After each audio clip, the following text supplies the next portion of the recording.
midfieldnya ngantuk, dua midfield ini ngantuk, abis lu men.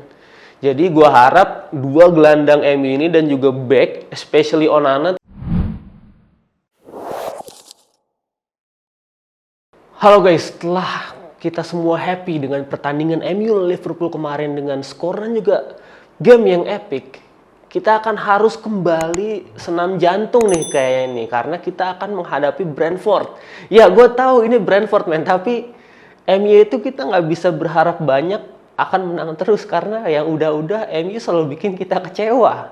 Nah, ini gue punya kayak punya semacam keraguan karena habit MU itu setelah main bagus nggak konsisten gitu loh, main bagus besoknya kalah, main bagus besoknya kalah.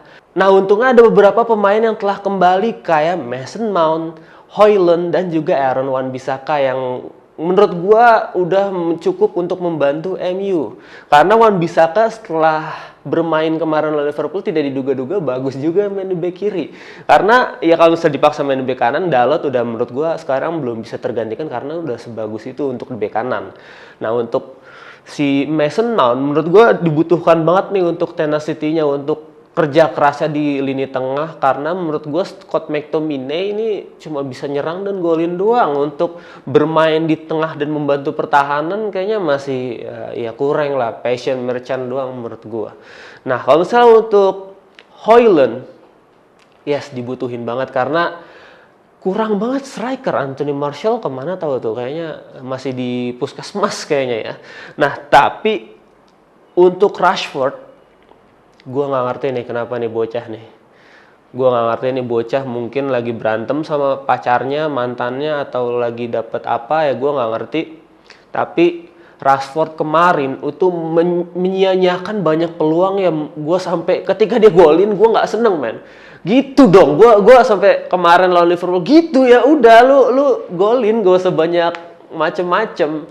Nah, gua harap nih Rashford untuk pertandingan lawan Brentford udahlah dicadangin dulu aja lah, babak kedua baru dimainin.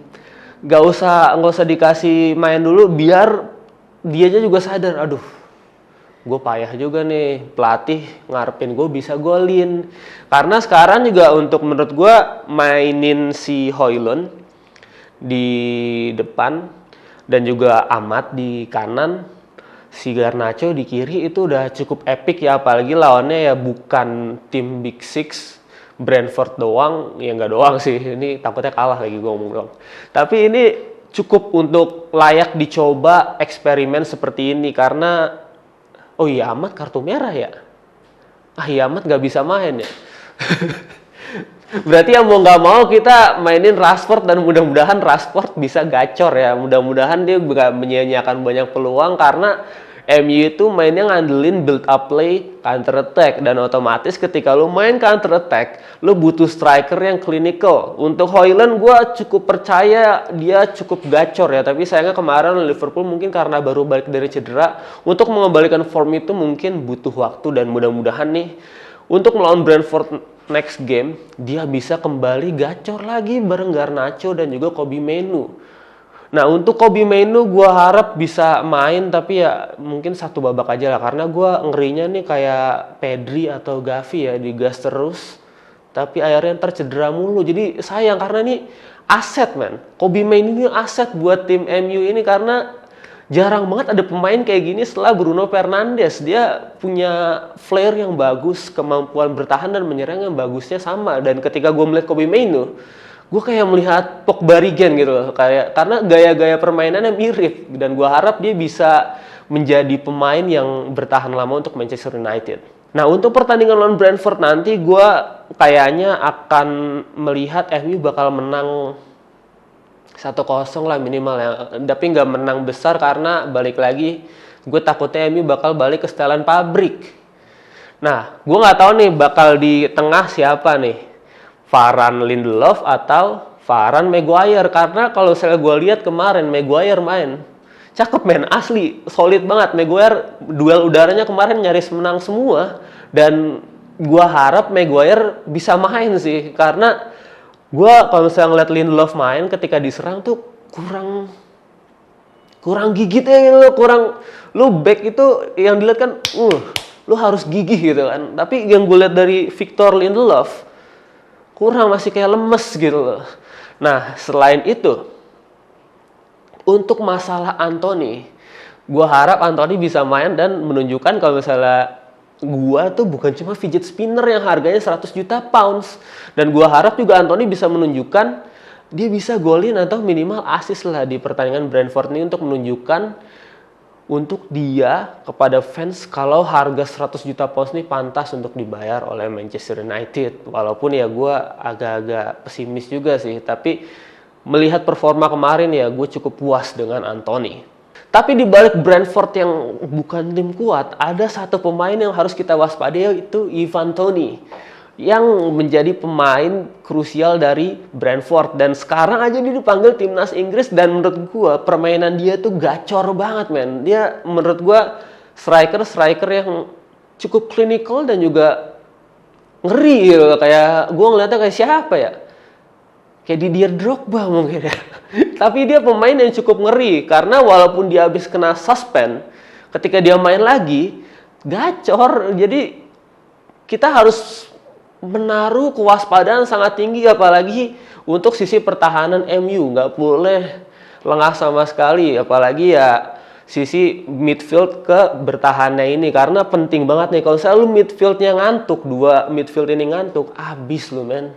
Jadi gue harap dua gelandang MU ini dan juga back, especially Onana, tidak ngantuk. Nah, gue mudah-mudahan lagi nih Onana mainnya udah lalu terus bagus, lu buktiin men. Onana, lu bisa lebih baik daripada De Gea, karena lu udah terlalu mendapatkan banyak hate gitu. Gue nggak mau lu kayak Harry Maguire. Jadi gue harap lu bisa bounce back dan juga menunjukkan kalau lu bisa menjadi kiper God, man.